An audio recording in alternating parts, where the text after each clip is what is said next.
So, in other news, in other hemispheres of this planet, in hemispheres that aren't the American hemisphere, Trump says killing in Iran is stopping, with no plans for execution. Thankfully, I really, really hope that these Iranian terrorists, son of a bitch bastards, do not continue to murder the people that are protesting against their tyrannical regime. Okay? President Trump on Wednesday said he's heard on quote unquote good authority that the quote unquote killing in Iran is stopping, as thousands are feared dead amid anti-government protests. He also said there's quote no plan for executions unquote a day after he told CBS Evening News anchor Tony Dokoupil, whatever, on Tuesday that there would be quote-unquote very strong actions against the Iranian regime if it hangs accused anti-government protesters. So it was planning on public executions for the anti-government protesters. That's the kind of regime that we're dealing with over in Iran, and that's the kind of regime that I am fine is collapsing. CBS News reported the crackdown to calm the unrest may have killed at least 12,000 people and possibly as many as 20,000, two different sources said. Quote, we have been told that the killing in Iran has stopped. It has stopped. It's stopping. Oh, this is Trump. Okay. We have been told that the killing in Iran is stopping. It has stopped. It's stopping, he told reporters in the Oval Office Wednesday afternoon. And there's no plan for executions or an execution or executions. Okay, there's no plan for any dying. So I've been told on good authority, and we'll find out about it. We'll find out. We'll see.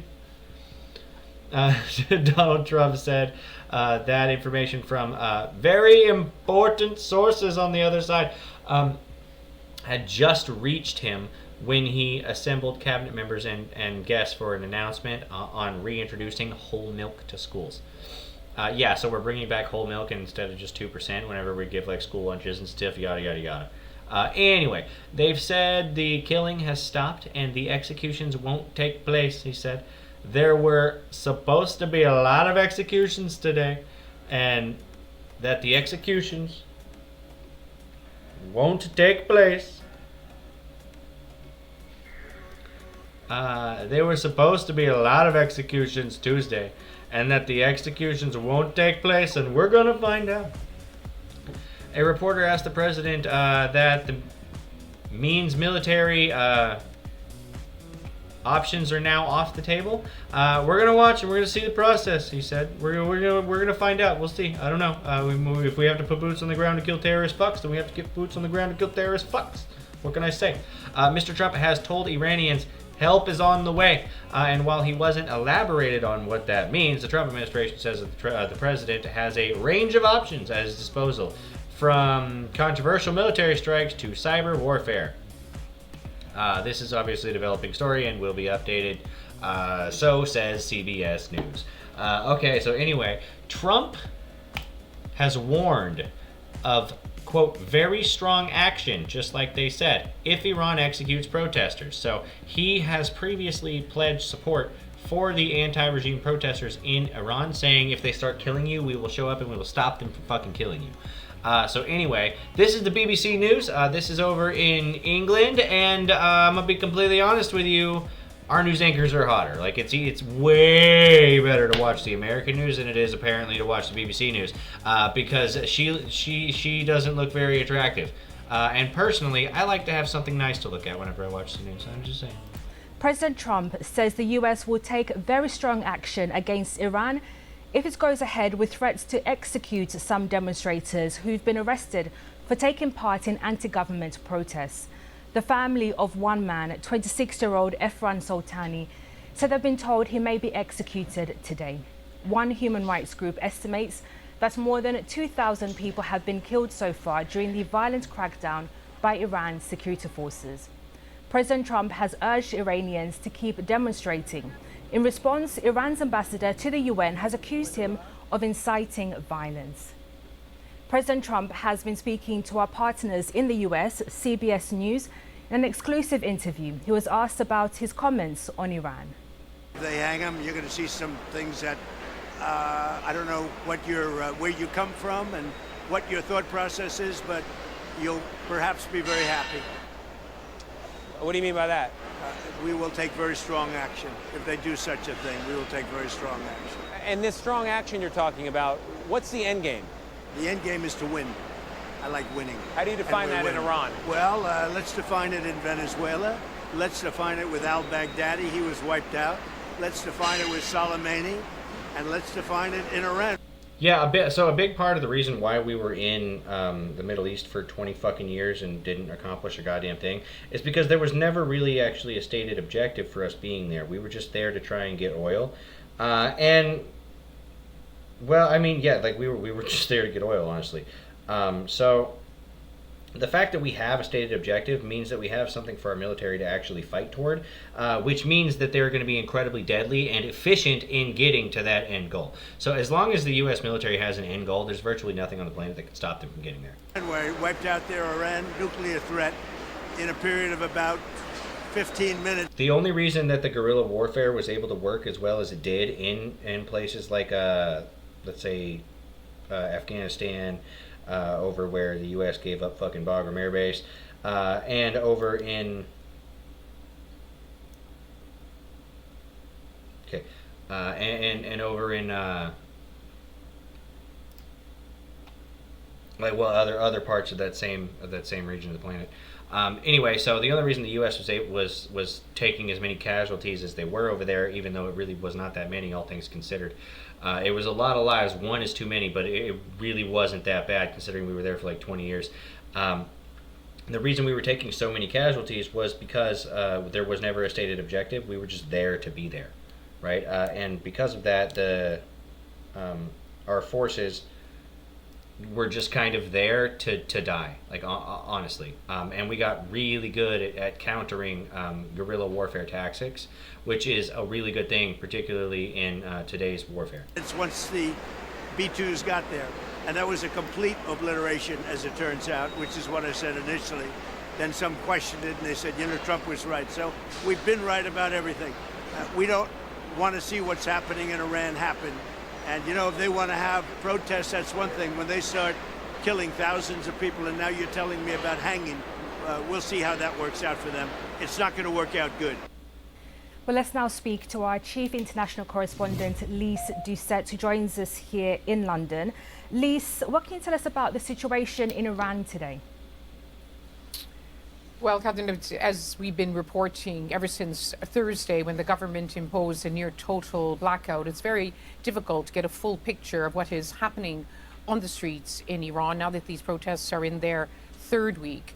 But grisly images are emerging, messages are emerging through the technical creativity and the courage of Iranians, and even the partial picture which is emerging is absolutely chilling. Doctors telling us that hospitals are overwhelmed, those ghastly videos of open air morgues where people desperately searching and on a whole pavement strewn with black body bags. And even state TV has shown those images, saying that the dead are dead because of attacks by protesters. They continue to blame their foreign enemies, in other words, Israel and the United States. But human rights groups are collecting the evidence, individual anecdotes are all of them add up to what is undeniably the worst deadly crackdown taken by the Iranian authorities in response to a wave of unrest.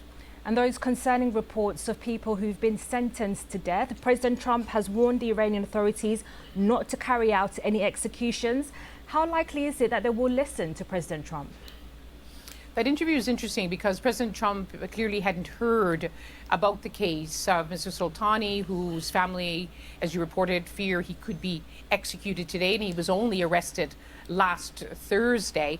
But he quickly said, well, we'll take strong action if they do something. Now, after that interview. Yeah, so they're going to start executing people, and Trump said, don't fucking do it. And so if they do start to do it, I would imagine things are going to get really bad for them, either geopolitically or just militarily or however you want to think about it. But it will not be a good thing for the Iranian regime if that happens. Just flat out. President Trump headed back to Washington. We understand he went into the White House, where he was presented with, he said, better intelligence. How many people have been killed? How have they died? What has been happening on the streets? Something to give him, we understand, a basis on which to take what could be really, really crucial decision on what happens next in Iran. And there's a whole array of options. It could be kinetic. He could order more military strikes, as he did last year, against Iran's nuclear sites, except this time it could possibly be, I mean, this is only speculation, of course, against assets or bases of the Islamic Revolutionary Guard Corps. At the other end of the spectrum is just providing more Starlink satellite terminals from SpaceX, owned by Elon Musk, to the protesters. But what really seems clear, Catherine, after days of questions, will he or will he not? Everything he says, everything we're hearing is that he has decided to do something. Many are urging him to do something, but we hear that Arab Gulf leaders, and they are very closely allied to President Trump. He listens to them. Saudi Arabia, Qatar, UAE are telling him, no, don't call in for a military strike. That is just going to destabilize the entire region. Lise. Well, we also have people from Israel in our overlords, which I've definitely done a video. We've also heard from Israel that they would like for us to actually go in and support a regime change in Iran, because Iran is the largest state sponsor of terrorism on the planet. The fact that Obama sent them literal pallets of U.S. cash is amazing to me, because I know that all of that cash went directly to terrorist organizations. Thank you. That's our chief international. But yeah, no, like the UN. This is not even just the United States. The UN, NATO, look, every country on the planet recognizes Iran as the largest state sponsor of terrorism, and they're literally run by a terrorist organization. The correspondent Lise Doucet there. Which is exactly what they're protesting right now. They tore down the Iranian flag and they replaced it with the old Iranian flag that had the Crown Prince's logo on it. Surprisingly enough, Iran did not used to be the way that it is right now. So all the women that were there could wear like bikinis and shit if they wanted to. They could. There were like. Did you know that there is like skiing in fucking Iran? I didn't know that, but that's awesome. And unfortunately, they can't really enjoy any of those freedoms right now because they're under an oppressive terrorist regime that enforces Sharia law. Well, let's now speak to Avia Sheki from the human rights organization. Which is crazy because it allows men to literally beat their wives and also marry children. Hengao, thank you for joining us on the BBC, and you join us from Luxembourg. Now, you've been following the case of Efran Soltani that we've been reporting on here. What can you tell us about his detention and his condition? First of all, thank you for having me. We have learned that Efran Soltani was arrested on January 8th, and in the recent days and just 4 days after his arrest, the family was informed that he had received this sentence without explaining his charges. We don't know how was the trial, when was it took place, and how they charged him. Was it just sexy Mr. Beast? What is this? There's absolutely no information about his case, and the authorities only has told his family that he was arrested in connection to the current protesters, but there's no evidence to back up this claim by the authorities. So, and his execution was scheduled for today, Wednesday, but till now, because of the internet cut off. Dude, can we get an applause? Can we get a thumbs up on the video for, or even just like something in the chat? I want to get an absolute W, Elon Musk, because he provided Starlink to the Iranian citizens for free, so that their oppressive regime couldn't stop them from getting the actual information out. And so the very fact that we even know that this guy was scheduled to be executed is directly because of Elon Musk's Starlink, and I think that it's fucking awesome. I think that he should be applauded for that and even given a medal, honestly. We have not been able to. You say what the fuck you want to about him, it doesn't matter. If he says things or his politics don't align with you, people just hate him for some reason. And they forget about all the good that he's doing. To reach his family to receive an update.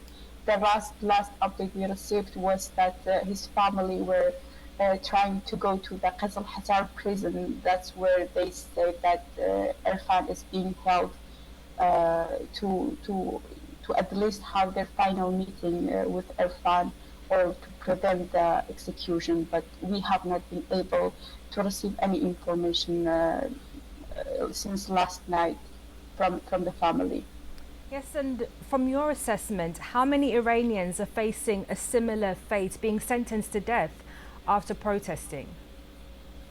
We have learned that till now more than 5,000 people have been arrested based on the mass wave of arrest has been carried out in 5,000 people so far have been arrested for protesting the current regime, and they call Trump a fascist. Like literally, the same people that call Trump an authoritarian fascist will cheer for the Ayatollah of Iran. in Iran. Somebody that is literally okay with marrying and fucking kids. And all of the people who have been arrested, their lives in danger.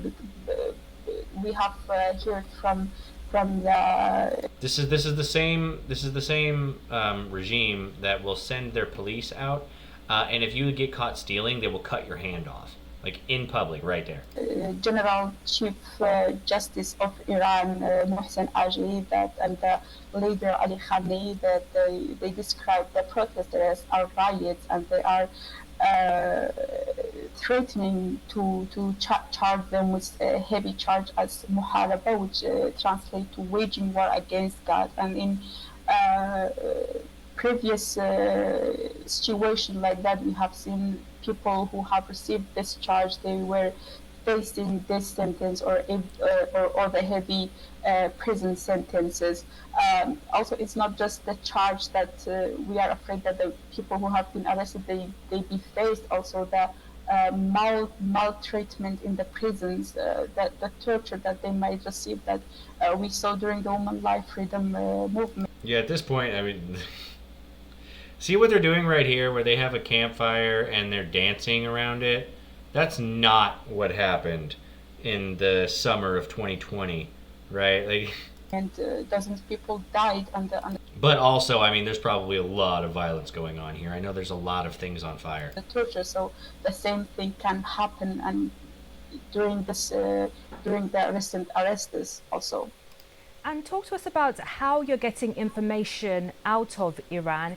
Is there any Starlink, baby. hope that the internet connection to the country could be improving? Right now it has been really difficult for us to get any information. We have learned that 2,500 people have been killed, but we were not able to verify all 5,000 people arrested, 2,500 people killed for protesting the current regime in Iran. Why exactly are these guys redeemable in any way? Exactly, like why can't we go in and rip the dude out of his bed? Like, can we just do that, please? Fucking Venezuela treatment. Let's go. the cases Give him the old Maduro operation. and all the people who have been killed with their names and their personal information. So getting in touch with Iran is really difficult, especially since January 12th. The government has launched operations to collect the satellite that people use to watch TVs and international channels. They are seizing this satellite in. That's because they're trying really hard to get this information, to keep this information from getting out into the public. The Iranian government did not want the general public of the world to know that they've killed 2,500 fucking people for protesting the regime. Several cities in Iran, even in small towns like in Kurdistan, Sardesht, and Nah, it wouldn't matter. Your country's fucked. Your currency is worth dog shit. Pirashar, which are really small towns. We have seen the same thing happens in Tehran, Karaj, and other big cities. So we really hope that we will be able to get more information from inside of Iran, but with the current situation, it has been really, really difficult. Avia Sheki from the human rights organization Henga. Yeah, okay. So, definitely subscribe on YouTube. It's youtube.com/Cestal-G2D. I did not plan that, but hey, you know what? Whatever. If YouTube thinks I'm the second coming, who am I to judge, right? If you don't like YouTube anymore, if you're tired of that, if you're going over to Rumble, like some people have, then definitely subscribe to me there. Also, rumble.com/Cestal.